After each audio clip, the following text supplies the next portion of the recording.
They didn't leave him money. They didn't leave him comfort. They left him a small, broken cabin, hidden deep in the forest. A place most people would have turned away from without a second thought. The nights were cold, the silence was heavy, and the world seemed very far away. But sometimes the places we are sent to are not meant to break us. They are meant to show us who we truly are. What happens next will make you believe in quiet miracles and second chances for the forgotten. Before we begin, tell me where you are watching from.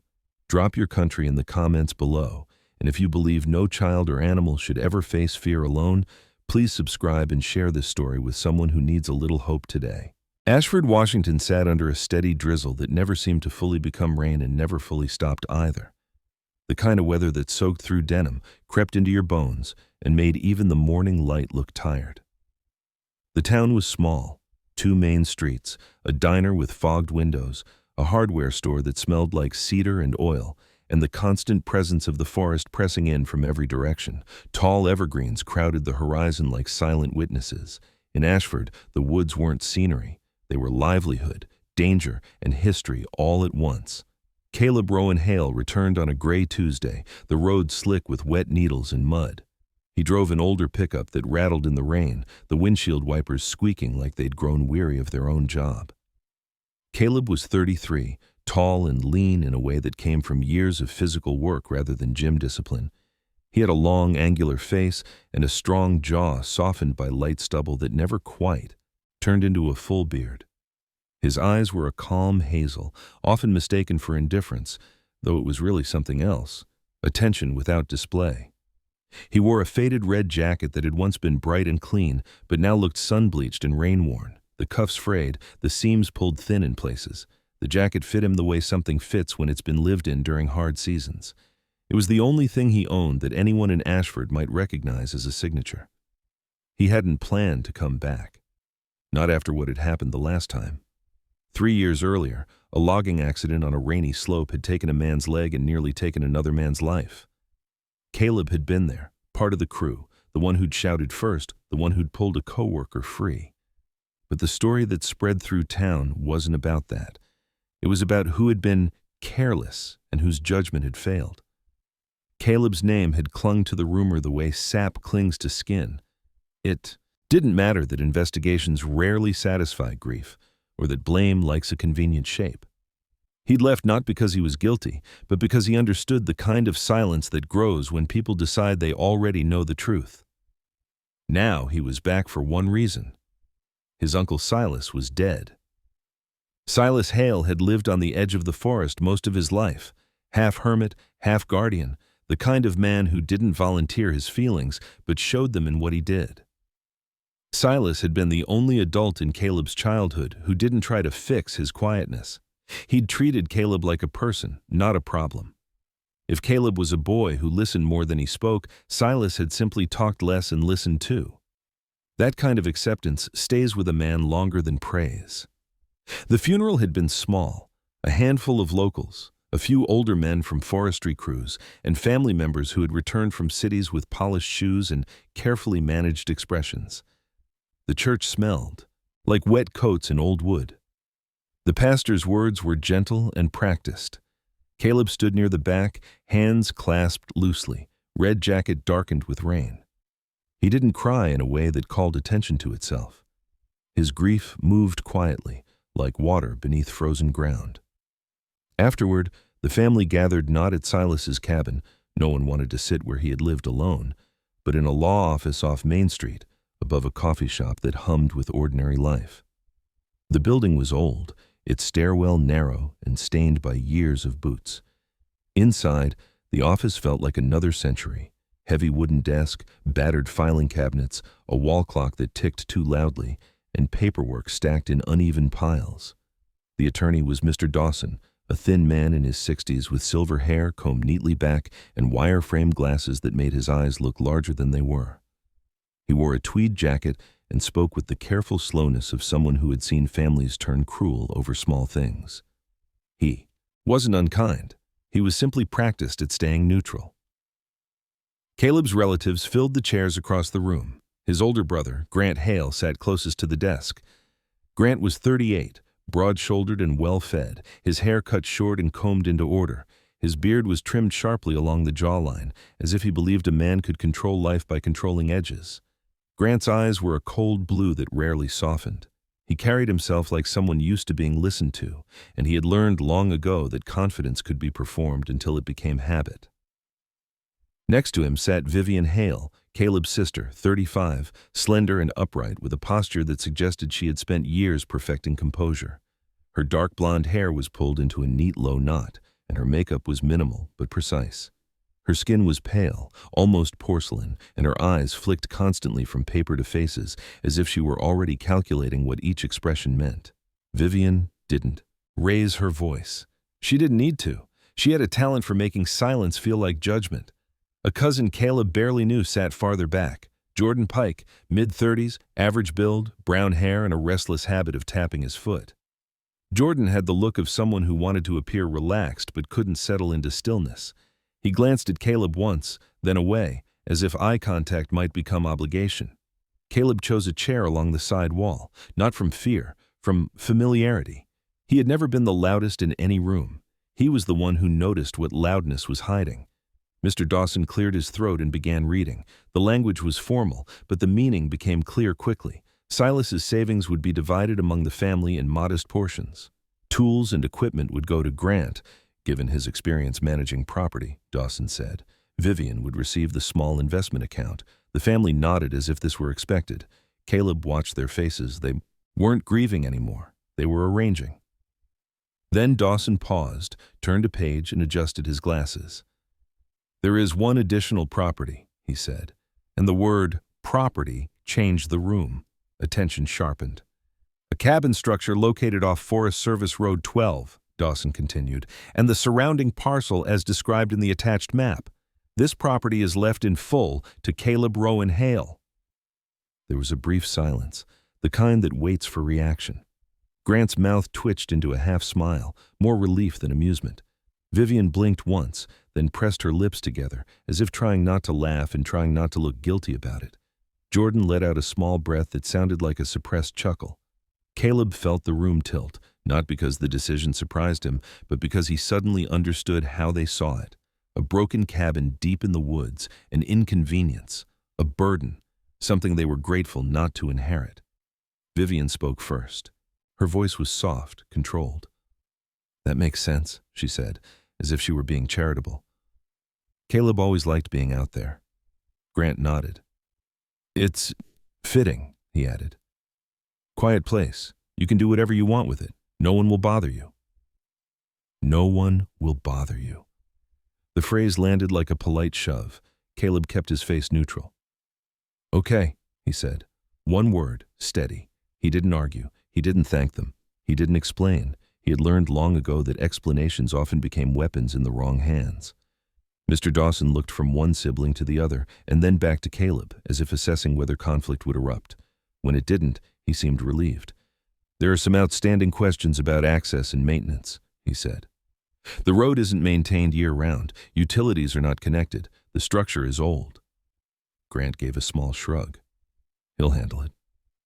Vivian smiled, and the smile didn't reach her eyes. "Caleb always manages," she said, like it was a compliment and a warning at the same time. The meeting ended with handshakes that felt like paperwork. Caleb signed what he needed to sign. His family gathered their coats, spoke in low voices about dinner plans and returning to the city. No one asked Caleb where he would sleep that night. No one asked if he wanted help. Outside, the drizzle had thickened into a cold, stubborn rain. Caleb stood beneath the awning of the building for a moment, watching water run down the street in narrow streams. He could have gone back to the motel off the highway. He could have left Ashford again before the grief had time to harden into something heavier. But the thought of Silas, of the way his uncle had lived alone without complaint, stayed in his chest like a steady hand. Caleb drove out of town as the afternoon dimmed, the forest swallowing the road. The trees grew taller and closer together. The air smelled of wet bark and moss. The gravel road narrowed, winding through ferns and fallen branches. The deeper he went, the quieter it became, until even the sound of his truck felt intrusive. When he finally reached the turnoff, the path was barely a path, mud, tire ruts, and a line of broken stones that might once have been a boundary. He parked and stepped out into the cold. Rain clung to his red jacket and ran down the back of his neck. He stood still, listening. Somewhere far off, a branch snapped. Another sound followed, small, quick, uncertain. Not a deer, not the wind. Caleb adjusted his hat, an old brown cowboy hat he'd kept despite everything, its brim softened by years of use, and took a step forward into the trees. He didn't know yet what Silas had left him. He only knew it wasn't meant to be easy. The forest swallowed Caleb within minutes of leaving the truck. The narrow path wound through fir and cedar, so tightly that daylight filtered down in thin, uneven strips, catching on wet needles and the slick shine of moss. Rain fell steadily, not heavy enough to roar, just persistent enough to erase footprints and soften every edge. The air smelled of damp earth and sap. In Ashford, weather didn't announce itself. It settled in and stayed. Caleb moved carefully, boots sinking into mud that had learned the shape of passing tires and forgotten it again. His red jacket darkened further at the shoulders, rain threading down the seams.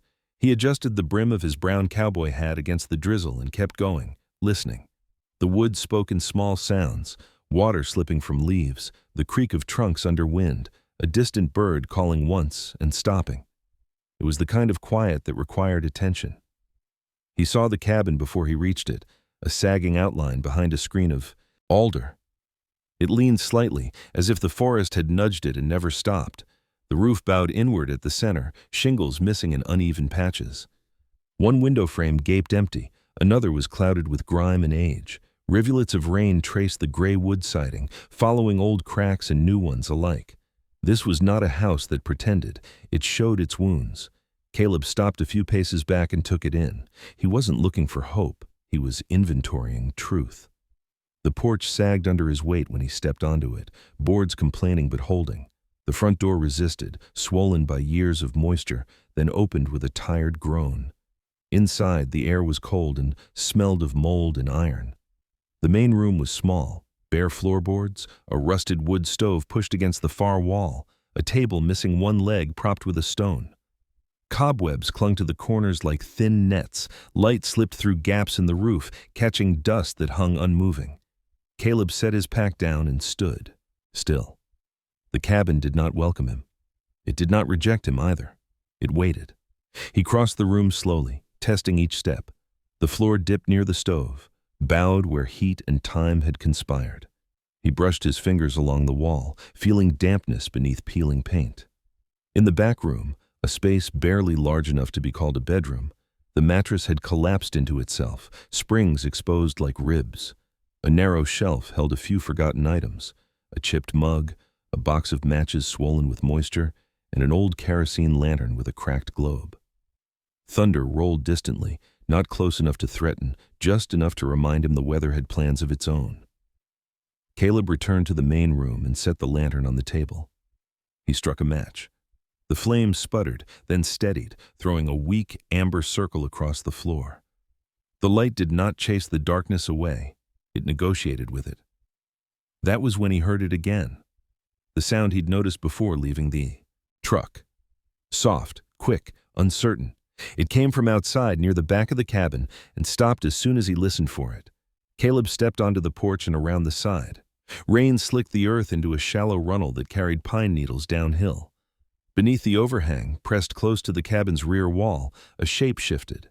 The dog was small to medium-sized, ribs faintly visible beneath a coat gone dull with neglect. Its fur was a mottled brown and black, matted along the flanks, lighter at the muzzle where age had begun to announce itself. One ear stood up, the other bent forward at the tip, permanently undecided. A length of rusted chain lay slack on the ground nearby, snapped clean through at one link. The dog did not growl. It did not approach. It watched Caleb with wide, dark eyes that had learned caution the hard way. Caleb crouched slowly, keeping his hands visible. "Easy," he said, voice low and even. He didn't reach for the dog. He didn't call it. He waited. The dog's tail gave a single, uncertain wag, then stilled. It sniffed the air, rain beating on its whiskers.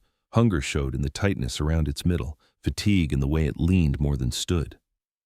Caleb shrugged out of his pack and unzipped it, slow enough to be understood. He pulled out a strip of jerky, broke it in half, and set one piece on the porch between them. Then he stepped back. The dog watched the food for a long moment, eyes flicking between it and Caleb. Finally, it crept forward, low to the ground, snatched the jerky, and retreated to the wall. It ate quickly, then looked up again. Caleb set the other piece down. "That's all I've got for now," he said, "but I'll figure something out." The dog finished the second piece and sat, rain dripping from its coat, gaze steady. It did not leave. Night came early beneath the trees. The forest darkened into layers of shadow, and the rain shifted from steady to insistent. Caleb dragged a fallen tarp from the side of the cabin and rigged it over the worst gap in the roof, fingers stiffening as cold set in. It wasn't a fix, it was a pause. He fed the stove with what dry wood he could find and coaxed a thin fire into being. The warmth was uneven, but it was something. Inside, the dog hovered near the doorway, uncertain. Caleb rolled the mattress remnants aside and spread his bedroll near the stove. He set the lantern low and sat with his back against the wall, boots still on, jacket zipped to his chin. He listened to the cabin breathe, the pop of cooling metal, the drip of water finding new paths, the wind threading itself through gaps. At some point, the dog crossed the threshold. It did not come close. It lay near the door, head on its paws, eyes half-lidded but alert. The chain remained outside, forgotten. Sleep came in pieces. Caleb dreamed of the logging road, of mud giving way beneath his boots, of voices calling his name without accusation and without forgiveness. He woke to the sound of rain hammering the tarp and the stove gone cold. The dog was still there. Morning arrived gray and reluctant. The rain thinned to a mist and the forest exhaled steam. Caleb stepped outside and stretched, joints complaining. He took stock. The cabin looked worse in daylight, rot more obvious, roof more compromised, but it stood. So did he. He walked the perimeter, noting where the ground dipped, where water pooled, where the forest pressed closest. Behind the cabin, near a tangle of blackberry, he found a narrow path worn into the earth, barely visible. It led away, then disappeared. Old traffic, purposeful once. As he returned to the porch, a voice cut through the trees. "You'll want to mind that slope." Caleb turned. A woman stood a short distance away, just beyond the clearing, raincoat hood down. She was in her late 50s or early 60s, compact and sturdy, with silver hair pulled into a low braid that rested between her shoulder blades. Her face was weathered in a way that spoke of long days outside rather than age alone. Her eyes were sharp, assessing, but not unkind. She wore practical boots and carried a canvas satchel worn thin at the corners. "Name's Ruth Calder," she said, stepping closer without hurry. "I used to work forestry, health and safety, retired now mostly." She glanced at the cabin, then back at Caleb. "That back slope slides in heavy rain. Took a man off his feet years ago." Caleb nodded. "I'll shore it." Ruth studied him a moment longer. "You Silas's nephew?" "Yes," she sighed, not sadly. "He was stubborn, in the good way." Her gaze flicked to the dog who had risen and now stood between Caleb and the edge of the porch, posture protective but restrained. "You break that chain?" It was already broken. Ruth nodded once, satisfied. "Good." She reached into her satchel and pulled out a small bag of kibble, set it down near the porch. "For the dog. I come through here once a week. Didn't know anyone was staying." "I am now," Caleb said. Ruth smiled faintly. "Figures." She adjusted the strap of her satchel. "Silas kept notes. You'll find them. He believed in writing things down so they couldn't be forgotten by accident." She paused. People didn't always like what he wrote. Caleb felt a small tightening in his chest. What did he write? Ruth looked out into the trees. Why this place mattered. She met his eyes again. And why he didn't want it sold. She left without ceremony, boots making soft sounds on wet ground until the forest took them back. Caleb carried the kibble inside and poured some into the chipped mug, set it near the stove. The dog approached cautiously, ate, then sat, tail tapping once against the floor. Caleb crouched and held out his hand. The dog sniffed, then leaned in, pressing its forehead briefly against his knuckles. "All right," Caleb said quietly. "We'll take it one day at a time." By late afternoon, the rain returned. Caleb patched, braced, and cleared what he could. He found a notebook beneath the bed frame, wrapped in oilcloth. He did not open it yet. He set it on the table and looked at the cabin again, at the way it leaned, at the way it held, at the way it did neither willingly nor unwillingly. As dusk settled, the dog lay closer to the stove. Caleb fed the fire and sat back, red jacket drying slowly, steam rising in thin threads. The forest darkened, but it no longer felt watchful. It felt present. Caleb did not know yet what Silas had protected here, or why the cabin had been left to him. He only knew the place demanded patience and honesty in equal measure, and he had decided to stay long enough to learn both. The rain eased overnight, not stopping so much as loosening its grip. By morning, the forest breathed out a thin mist that clung low to the ground and softened the outlines of everything it touched. Caleb woke before the light reached the cabin, the stove long cold, his shoulders stiff from sleeping half-sitting. The dog lifted its head when he moved, watching without alarm, eyes clearer now than the night before. It rose, stretched carefully, and followed him outside. The clearing looked altered in daylight. Damage that had felt abstract at night now presented itself plainly. The roofline dipped more than it should, and the porch leaned toward the downhill slope Ruth had warned about. Water pooled where the earth had compacted unevenly. Caleb took it in without judgment. He had learned long ago that panic wasted time. What mattered was sequence. He fed the dog from the mug again, then set about his first task, drainage. He dug a shallow channel with a borrowed spade he'd found. In the shed, muscles warming as he worked. The soil was heavy with moisture, but beneath the slick surface it held firm. He redirected runoff away from the foundation, tamped the edges, and tested the slope with his weight. It wasn't elegant. It was sufficient. By mid-morning, the mist lifted enough to reveal movement beyond the trees. A horse stepped into view at the edge of the clearing, hooves careful on the wet ground. The rider dismounted smoothly and led the animal forward, stopping well short of the porch. Caleb straightened and wiped his hands on his jeans. The man was in his early 40s, tall with a compact build that suggested strength without bulk. His beard was dark and neatly trimmed, framing a square jaw marked by a thin scar near the chin, old, healed clean. His hair was tucked beneath a felt hat creased at the crown. He wore a forest green jacket with reinforced shoulders and carried himself with a steady confidence that came from long familiarity with uneven ground. "Morning," he said, voice even. "Didn't expect to see anyone here." "Seems to be the theme," Caleb replied. The man smiled faintly. "Name's Daniel Cross. I manage trail maintenance for the county. This path's been out of use for a while." He nodded toward the faint track behind the cabin. "Ruth mentioned someone moved in." Caleb nodded once. "I'm fixing what I can." Daniel's gaze moved over the cabin, the ditch, the tarp over the roof. He didn't comment immediately. "You're starting in the right order," he said at last. "Most folks patch walls and forget water always wins." The dog stepped forward and sniffed Daniel's boot, then retreated. Daniel crouched, offered the back of his hand, and waited. The dog sniffed again, then sat. "Looks like he's choosing you," Daniel said. "That doesn't happen by accident." Daniel introduced his horse, Maple, a chestnut mare with a white star on her forehead, 12 years. Old and steady-tempered. Her tack was worn but clean, and her eyes were calm. Caleb recognized the look, an animal that trusted routine more than words. They spoke briefly about the land, where paths used to run, how the slope shifted after heavy storms. Daniel mentioned that Silas had once helped mark safer routes for lost hikers, quietly, without credit. He didn't like attention, Daniel said, but he didn't like people getting hurt either. After Daniel left, Caleb returned inside and finally opened the notebook he'd found the day before. The oilcloth peeled back with a faint crackle, releasing the smell of old paper and smoke. The handwriting inside was Silas's, tight, slanted, practical.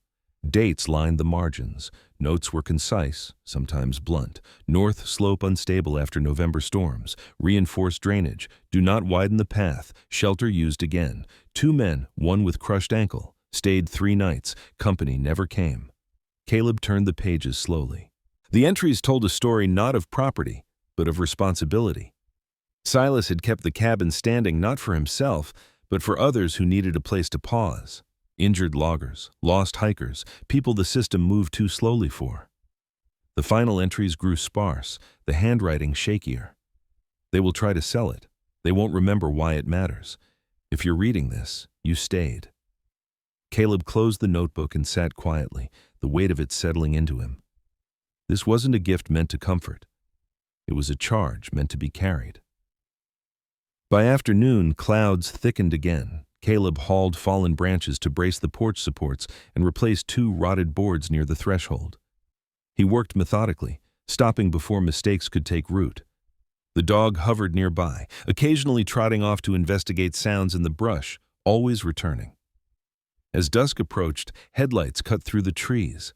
A pickup rolled into the clearing and stopped. The driver stepped out slowly, hands visible. Grant Hale looked out of place here. His boots were clean, his coat too new, the fabric stiff against the damp.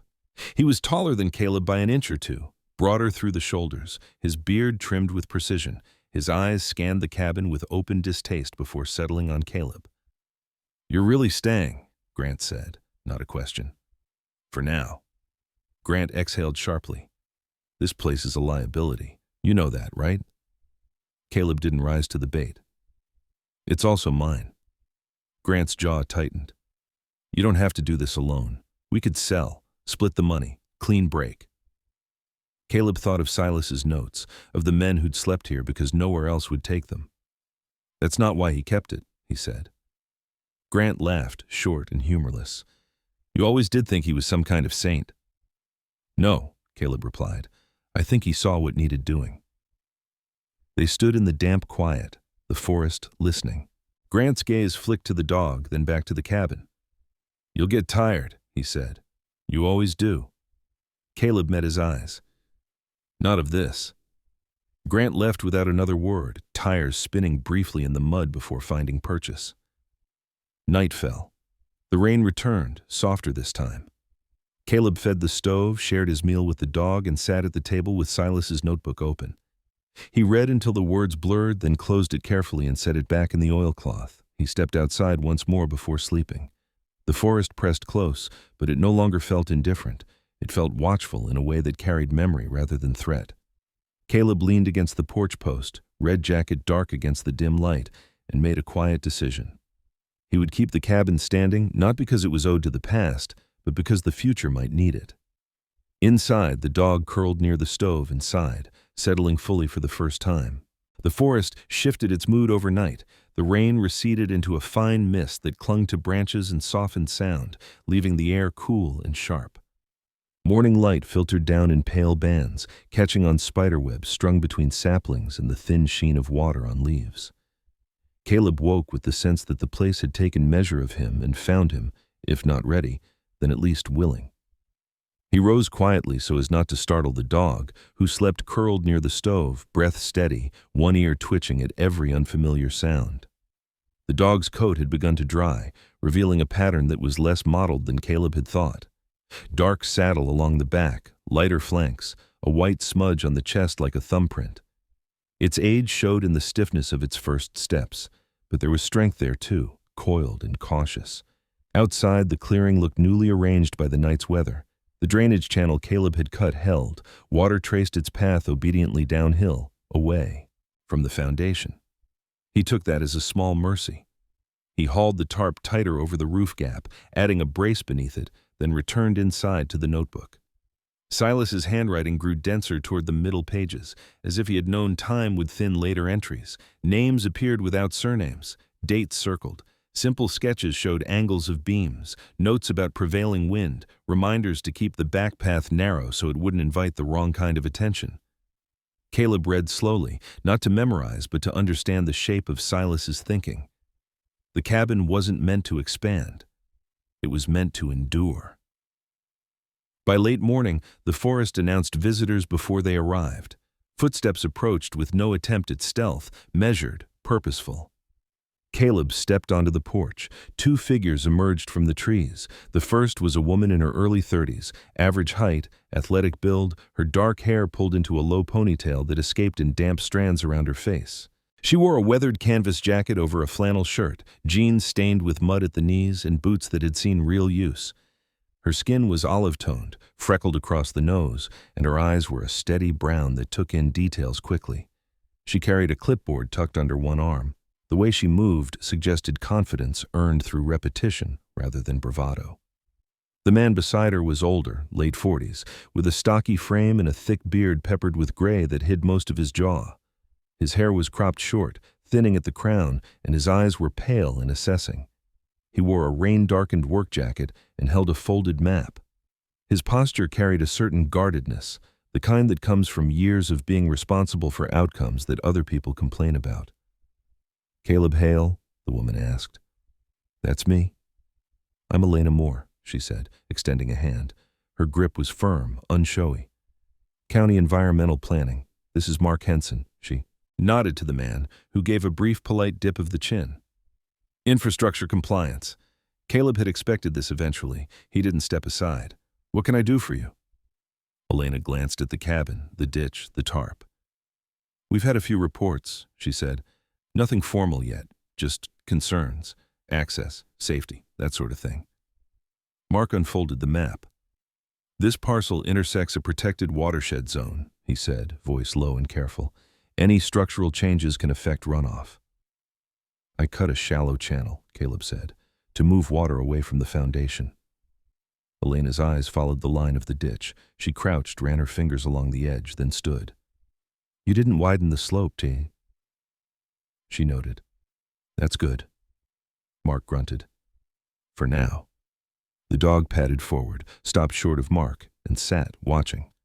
Mark glanced down, surprised. "Friendly enough," he said, not reaching. "Mostly," Caleb replied. They spoke for about several minutes. Elena asked questions that showed she understood the difference between repair and expansion. Mark asked questions that assumed the worst and looked for evidence to contradict it. Caleb answered plainly, without embellishment. He didn't present plans. He described intentions. "I'm not turning this into anything," he said. "I'm keeping it standing." Elena studied his face, then the notebook tucked under his arm. "Your uncle kept records," she said. "We know." Mark raised an eyebrow. "We do?" Elena ignored him. "There are gaps," she continued. "Places like this fall through policy cracks. Sometimes they're abused, sometimes they're essential." Mark folded the map again. "You'll need a provisional safety review," he said. "And limits, no increase in occupancy." "That's fine," Caleb said. Elena scribbled a note. "I'll file that you're stabilizing, not developing," she said. "It buys time." "Time? For what?" Mark asked. "For people to stop assuming," Elena replied, then looked back at Caleb. "And for you to prove consistency." They left as they came, without threats, without promises. Caleb watched until the trees closed behind them. The dog exhaled and relaxed. The afternoon brought labor that asked more of him than muscle. Caleb replaced a beam beneath the porch with one scavenged from the shed, cutting and fitting with care. He paused often, not from fatigue, but to measure. The forest punished haste. He worked until his hands ached and his shoulders burned, then stopped before he crossed into recklessness. As evening settled, a new sound rose from the path, lighter steps, uneven. A young man emerged, early 20s at most, thin as if he hadn't eaten well in weeks. He wore a soaked hoodie and carried a pack held together by tape. His hair was sandy blonde, plastered to his forehead, and his face was pale beneath a scatter of acne scars. His eyes flicked, constantly, scanning for exits. "Sorry," the young man said quickly. "I didn't know anyone lived here." Caleb stayed where he was. "You lost?" The young man hesitated. Yeah, slipped my ankle up the ridge." He shifted his weight, winced. "Phone's dead." Caleb nodded toward the porch. "Sit." The young man obeyed, relief evident.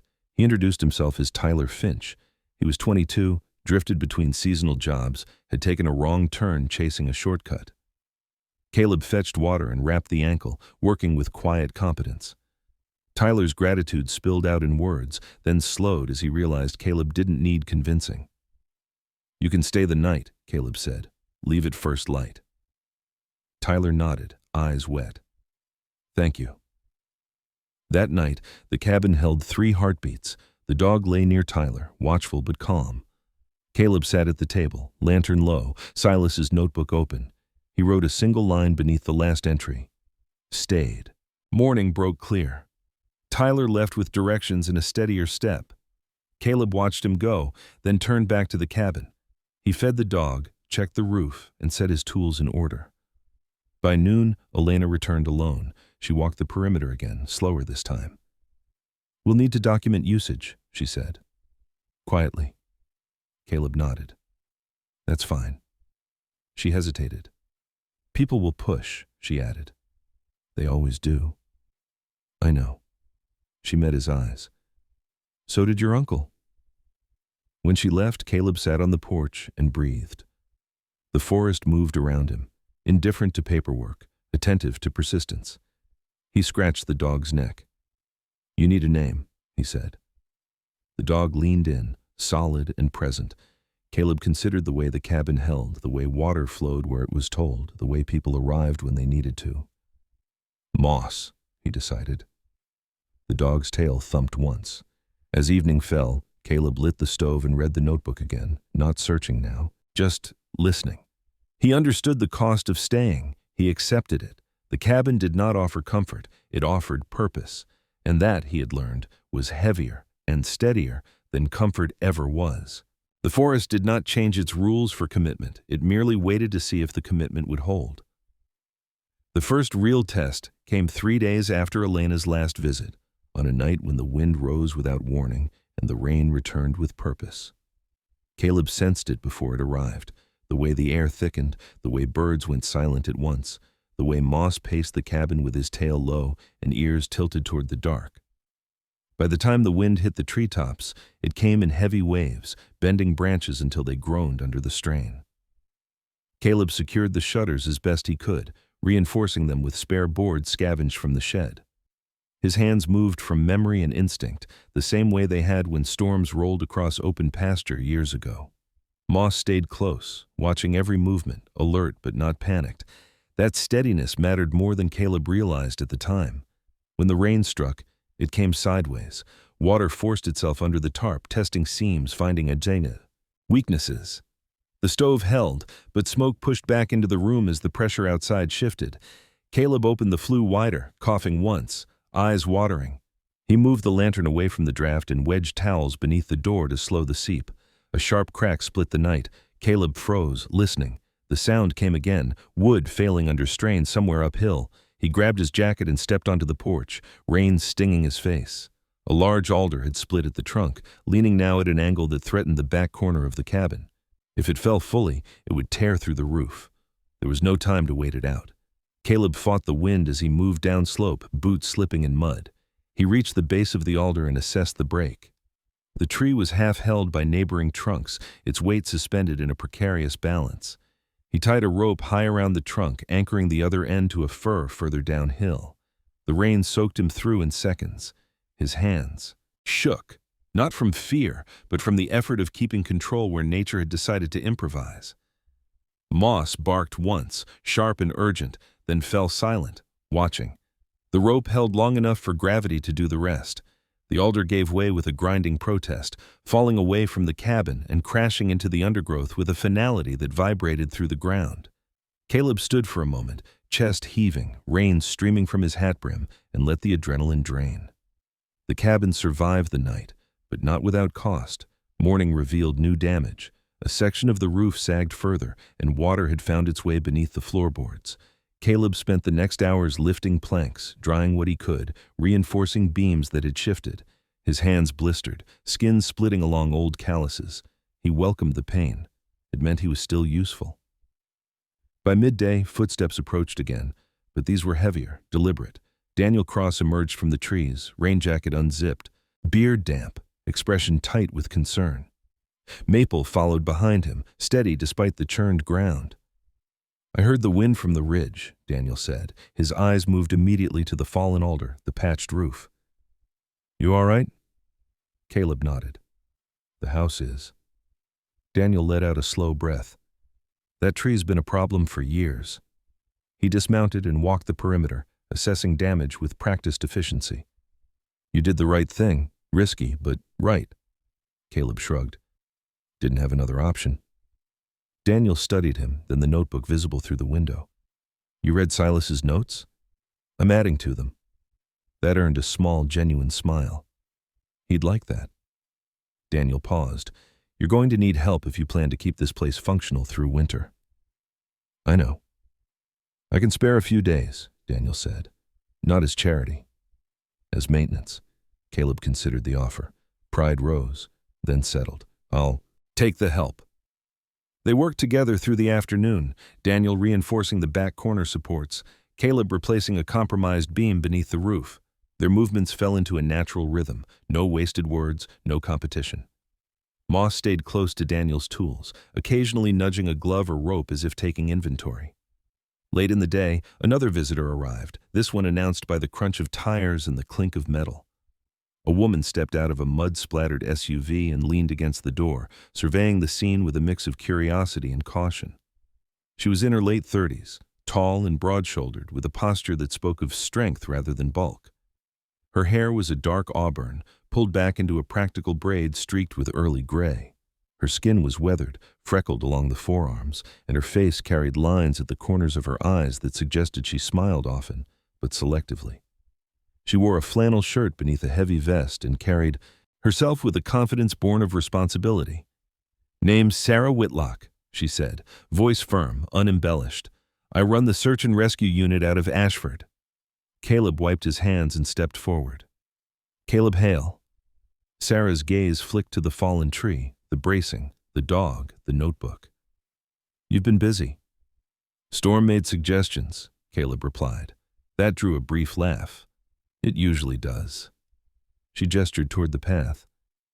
"We had a hiker twist his knee 2 miles north last night. Daniel said you were here, so I figured I'd see what kind of operation you're running." "None," Caleb said. "Just keeping the place standing." Sarah nodded slowly. "That's how it starts." She crouched to greet Moss, who sniffed her hands and accepted the contact without hesitation. "Good temperament," she noted. "He's older?" "Middle-aged," Caleb said. "Maybe." Sarah straightened. "We could use a place like this," Tashia said carefully. "Not officially, just when things go sideways and time matters." Daniel glanced at Caleb but didn't speak. Caleb thought of Silas's notes, of Tyler's ankle, of the way the forest took without warning. "As long as it stays quiet," he said. "And safe." Sarah met his eyes, measuring. "That's the only kind that lasts." She reached into her vehicle and pulled out a crate of supplies, bandages, emergency blankets, water purification tablets. "Consider this an investment in not having to carry someone 10 miles downhill." Caleb accepted the crate without ceremony. "Thank you." Sarah lingered a moment longer, then left with a nod. Her SUV disappeared down the path, engine fading into the trees. As evening approached, the forest settled again. The storm had passed, leaving behind a damp calm that felt earned. Daniel packed his tools and tightened Maple's tack. "I'll be back tomorrow," he said. "We'll reinforce the roof properly." Caleb nodded. "I'll have it ready." Night fell gently this time. Caleb fed Moss, cleaned his hands as best he could, and sat at the table with the notebook open. He added entries about the storm, the tree, the visitors. He wrote names carefully. He wrote needs without embellishment. Outside, the forest breathed. Inside, the cabin held. Caleb leaned back in his chair, red jacket draped over the back, muscles aching in a way that promised strength rather than failure. He understood now that staying wasn't a single decision. It was a series of answers given daily, sometimes hourly, to the same question. "Will you still be here tomorrow?" He closed the notebook and set it aside. "Yes," he said aloud, to the room, to the forest, to whatever had been listening. Moss lifted his head, tail thumping once in agreement. The cabin learned a new rhythm after the storm, not quieter, but steadier. The forest resumed its ordinary noises, birds testing the air again, wind slipping through needles instead of tearing at them, water moving where it had been given permission. Caleb woke before dawn out of habit rather than urgency, his body sore in the slow, honest way that followed real work. Moss rose with him, shook once, and waited by the door, tail low but expectant. Daniel arrived mid-morning, as promised. He rode Maple this time, her hooves careful on the damp ground, head bobbing gently with each step. Daniel dismounted and loosened the mare's cinch, rubbing her neck before tying her to a tree where she could graze. His beard was fuller than Caleb remembered, flecked with sawdust and rainwater, and there were dark circles beneath his eyes, signs of a man who slept when work allowed, not when clocks suggested. They worked without ceremony. Daniel reinforced the roof from above while Caleb, stabilized from inside, passing tools through gaps, communicating with brief phrases and taps against wood. Moss tracked their movements with solemn attention, occasionally trotting off to inspect a sound, then returning to settle near the stove. By afternoon, the roof no longer sagged. It wasn't beautiful. It was solid. "You're doing more than maintenance now," Daniel said as he climbed down, wiping his hands on his jacket. "You're making choices." Caleb nodded. "I'm trying not to make the wrong ones." Daniel considered him. Wrong isn't always obvious in the moment. That's what makes it expensive. Before Caleb could reply, the sound of an engine drifted up the path, slow, deliberate. A county truck emerged from the trees and stopped short of the clearing. Two men stepped out. The first was middle-aged, tall and narrow, with a sharp nose and a trimmed goatee that emphasized the angles of his face. His hair was dark, thinning at the temples, combed, back with precision. He wore a tailored raincoat that looked out of place in the mud and carried a leather portfolio tucked under his arm. His posture was upright, practiced, his gaze quick to assess leverage. This was a man accustomed to rooms, not forests. The second was younger, late 20s, broad-shouldered with a heavy build that suggested strength unused to finesse. His hair was cropped close, his jaw clean-shaven, his expression guarded. He wore a county-issued jacket and boots caked with mud, standing half a step behind the first man as if waiting for instruction. "Caleb Hale," the older man said, extending a hand. "Nathan Cole, county legal liaison." Caleb shook his hand, noting the grip. Firm but brief. "What can I do for you?" Nathan glanced at the cabin, the bracing, Daniel, the horse. "We've received inquiries," he said. "Concerns about liability, usage, safety." Daniel straightened but didn't speak. Maple flicked an ear. Nathan opened his portfolio and produced a folder. "There's interest in formalizing the status of this property," he continued, "given its location and recent activity." Caleb waited. Nathan smiled thinly. "Formalization would require oversight, compliance, potential transfer of management to the county." "And if I don't agree?" Caleb asked. Nathan's smile didn't waver. "Then the county may determine the structure constitutes an unpermitted shelter in a protected zone. That comes with consequences." The younger man shifted his weight, eyes flicking between the cabin and the trees as if uneasy with the conversation. Caleb thought of the storm, of Tyler's ankle, of Sarah's crate of supplies. "What are you offering?" he asked. "A solution," Nathan said smoothly. "Sell the parcel to the county at fair market value. We assume responsibility. You walk away." Daniel spoke then, voice level. "Fair market value doesn't account for function." Nathan glanced at him, irritation flashing briefly before composure returned. "Function can be replicated." Caleb met Nathan's eyes. "Not always in time." There was a pause. The forest seemed to lean in, listening. Nathan closed the folder. "You have 2 weeks," he said. "Consider your options." As they left, the younger man lingered a fraction longer. He looked at Moss, who watched him steadily, then at Caleb. "Weather's turning," he said quietly, not part of the script. Then he followed Nathan back to the truck. Daniel exhaled slowly. "They don't like things they can't categorize." Caleb nodded. "Neither does the forest." That evening, Sarah Whitlock returned, her SUV splashed with mud, her braid loosened by the day's work. She listened as Caleb recounted the visit, her jaw tightening. "They'll push," she said, "and they'll use safety as a weapon." "I'm not trying to fight them," Caleb replied. "I'm trying to keep this place available." Sarah studied the roof, the bracing, the supplies stacked neatly inside. "Availability makes people nervous," she said. "It implies responsibility." Later that night, another knock came, softer this time. A woman stood at the edge of the porch, hesitant. She was in her mid-40s, average height, slight build, her brown hair pulled into a loose bun streaked with gray. Her skin was pale, drawn tight with fatigue. She wore a worn coat and carried a child bundled against her chest. "My name's Lila Grant," she said, voice thin but steady. "My boy, he fell. We were camping off trail. I didn't know where else to go." The child, no more than 8, whimpered softly, his face flushed, one arm held awkwardly. Caleb ushered them inside without question. He assessed the injury, no obvious break, but swelling and pain. Sarah knelt beside him, calm and efficient, her demeanor shifting instantly into command. They splinted the arm, cooled the swelling, and settled the boy near the stove. Moss lay at the child's feet, a quiet sentinel. Lila watched, eyes shining. "Thank you," she said again and again, as if repetition might balance the fear. They stayed the night. The next morning, Sarah escorted them to the main road to meet an ambulance. Lila hugged Caleb before leaving, her gratitude uncontained. Afterward, Caleb sat alone at the table, Silas's notebook open. He added entries, names, dates, needs. He noted the county's visit, the offer, the threat. He paused, pen hovering. This was the cost Daniel had named, not money, not labor, attention. The more useful the cabin became, the harder it would be to keep it quiet. The more lives it touched, the more visible it would grow.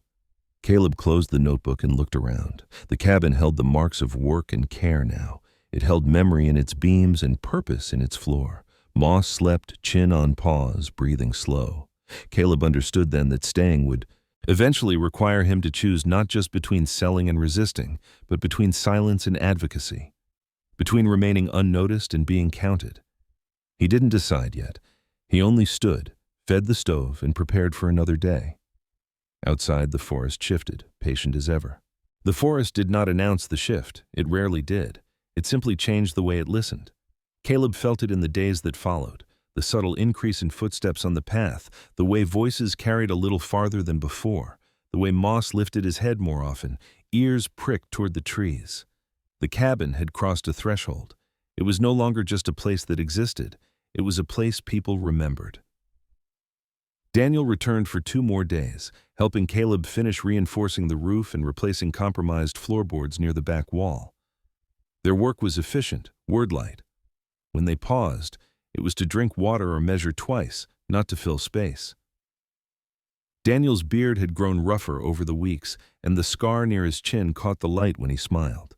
An old logging injury, he once mentioned, the kind that came from trusting a rope too much. It had made him careful without making him timid.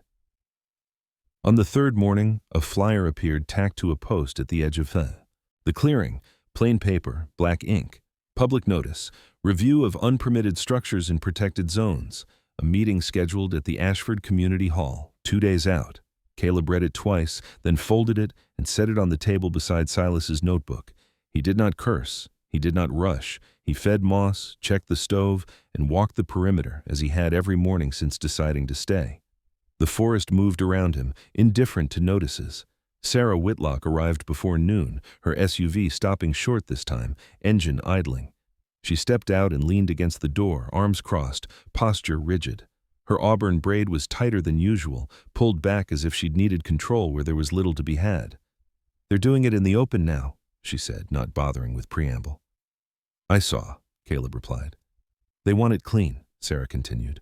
"A decision that looks procedural, not personal." Caleb nodded. "That's usually how things get taken." Sarah studied his face.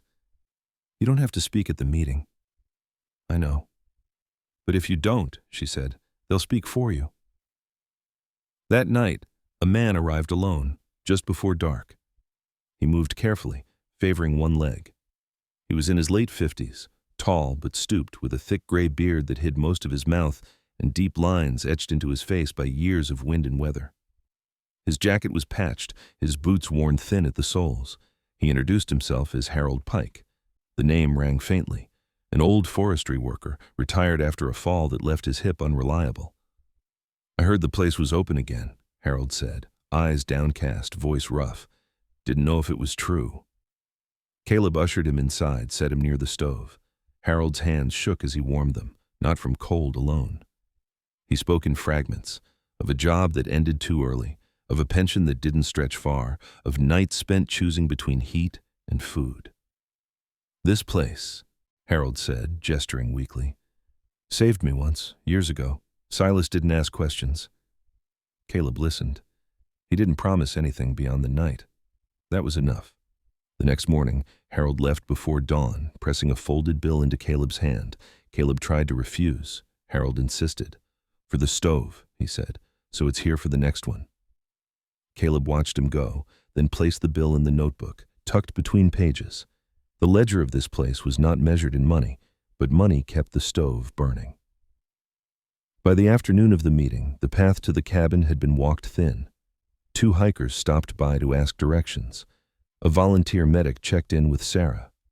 A county truck idled once at the turnoff, then left without stopping.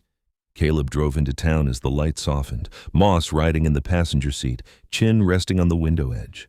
Ashford looked smaller than he remembered, the buildings pressed closer together, the forest looming just beyond. The community hall sat at the end of Main Street, a low brick building with a sagging awning and a bulletin board crowded with flyers. Inside, folding chairs filled the room. Nathan Cole stood near the front, portfolio in hand, speaking quietly with Mark Henson. Elena Moore sat off to one side, posture straight, hands folded, eyes unreadable. Sarah leaned against the back wall, arms crossed, gaze sharp. Daniel arrived last, removing his hat as he entered, maple tied outside with a nod to the town's informal rules.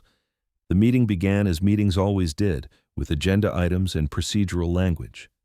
Nathan spoke smoothly about safety, liability, environmental compliance. He did not mention names.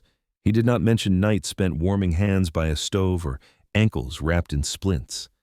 He spoke of structures as if they were ideas rather than shelters.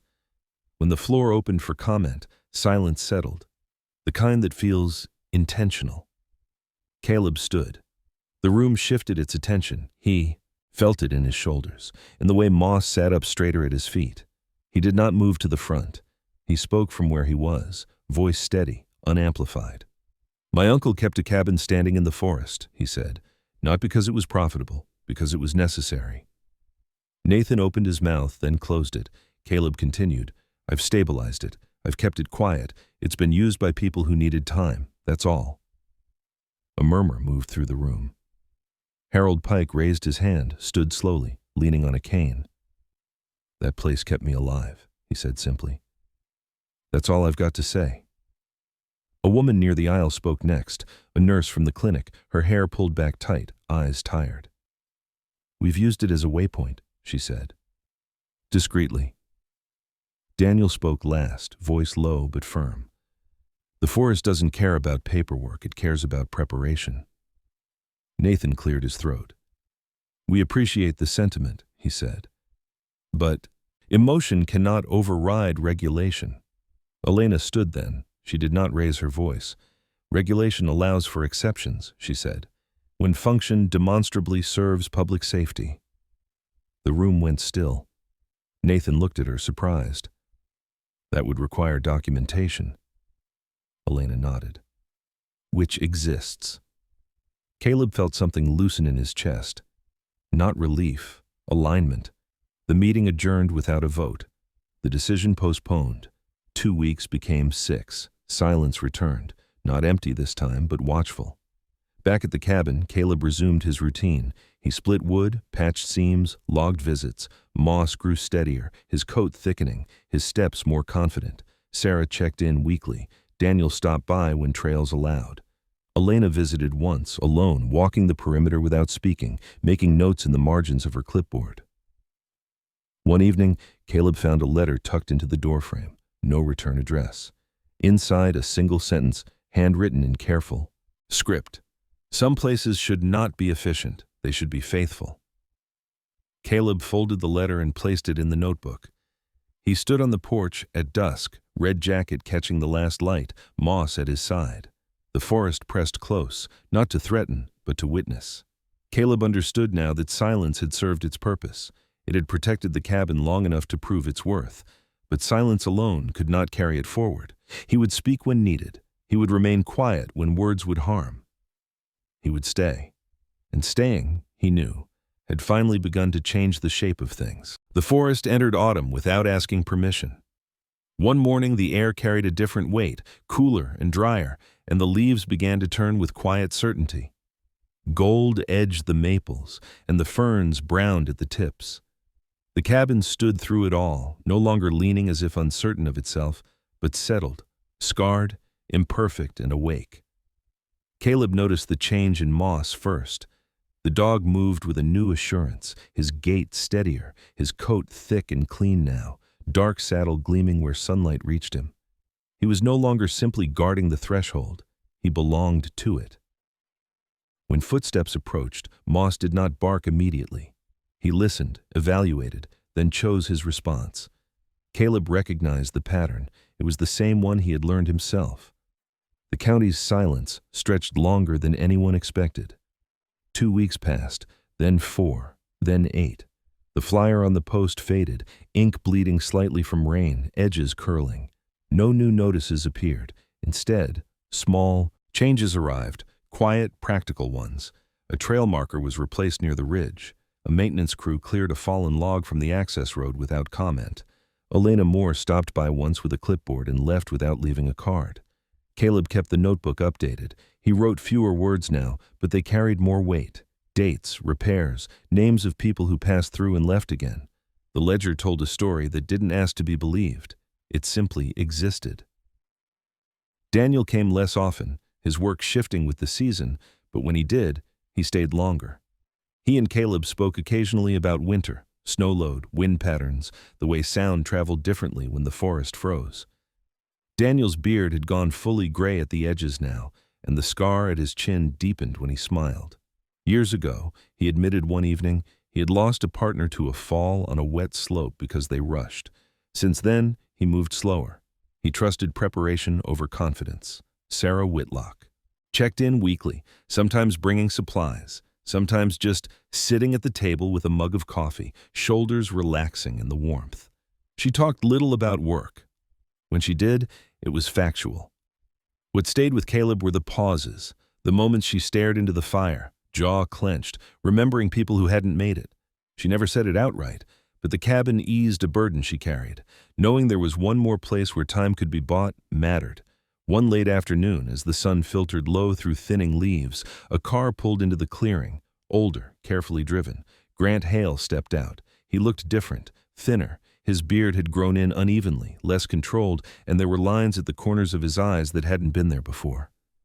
He stood with his hands in his pockets, posture uncertain in a way Caleb had never seen. "I didn't come to argue," Grant said. Caleb nodded toward the porch. "Sit if you want." They sat without, speaking for a long moment. Moss lay between them, head on paws, eyes half closed. "The county offered us a buyout," Grant said finally, "for the rest of the land, not this parcel, the rest." Caleb said nothing. "They said it wasn't worth the fight anymore," Grant continued, voice quieter, "that whatever this place is now, it's established." He looked at Caleb then, really looked. "I didn't think you'd last," he admitted. "I thought you'd get tired, or scared." Caleb met his gaze. "I did get tired." Grant let out a short, strained laugh. "Figures." He stood, rubbed his hands together. "I won't come back," he said. "I just wanted you to hear that." Caleb nodded once. "I heard you." Grant left without another word. The forest closed behind him, as it always did. Winter came early. Snow dusted the roof, settled into the grooves of the porch steps, softened the path until it looked untouched. Caleb prepared carefully, reinforcing where he could, stacking wood high, checking seals. Moss learned the snow quickly, bounding through drifts with uncontained joy, then returning to shake it off near the stove, tail wagging furiously. One night, during the first heavy snowfall, a knock came at the door.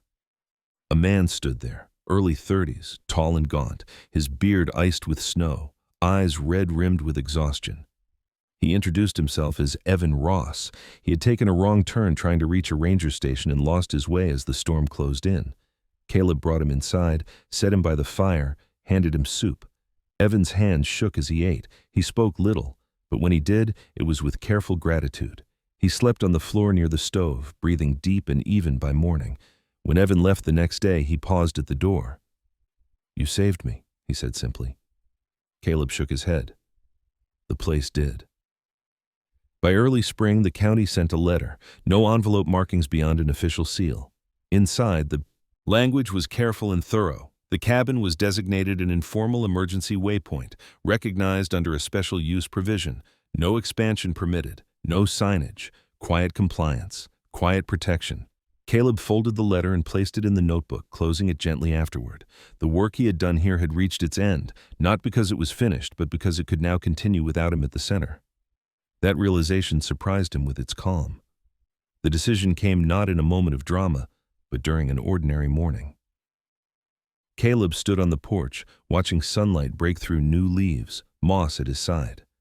He felt the familiar ache in his hands, the comfort of routine, but also a subtle restlessness. The cabin no longer needed him the way it once had. Others knew how to care for it now. Sarah, Daniel, the system, imperfect as it was, had adjusted. Caleb packed slowly. He left tools neatly stored. He wrote final notes in the ledger, maintenance schedules, contact names, small reminders. He did not write a goodbye. On his last evening, he sat alone by the fire, red jacket folded beside him, Moss asleep with his head against Caleb's boot. The cabin was quiet, but not empty. It held the echo of work done honestly. Caleb rested his hand against the wall, feeling the grain beneath his palm. "You did what you needed to do," he said softly, not sure if he meant the cabin, himself, or something beyond both. At dawn, Daniel arrived with Maple, hat in hand. Sarah followed soon after, carrying a thermos. They stood together in the clearing, saying little. Moss moved between them, sensing change. Caleb knelt and rested his forehead briefly against Moss's. "You stay," he said. "You know this place better than I ever will." Moss whined once, then leaned back toward the cabin, as if understanding. Caleb climbed into his truck as the sun rose. He drove away without looking back, not because he didn't care, but because he didn't need to. The forest accepted his leaving as it had accepted his staying. The cabin remained. Years later, people would speak of it without embellishment, a place where you could stop, where fear didn't follow you inside, where someone had chosen to stay long enough to make it possible.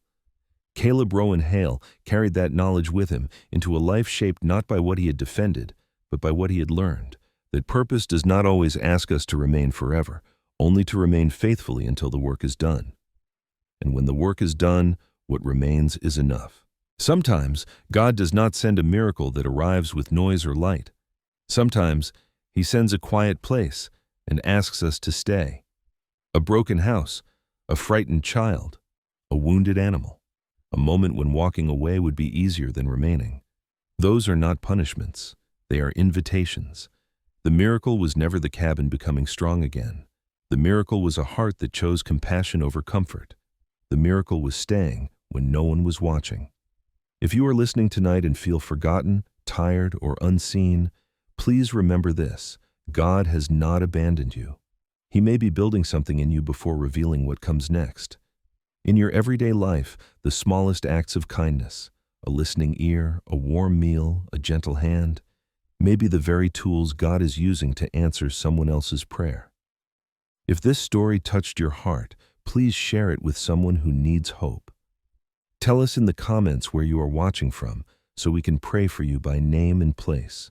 And if you believe in quiet miracles and second chances, consider subscribing to this channel so we can walk this journey together. May God bless you. May He protect your home, your loved ones, and every gentle soul, human or animal, who needs His shelter tonight. Amen.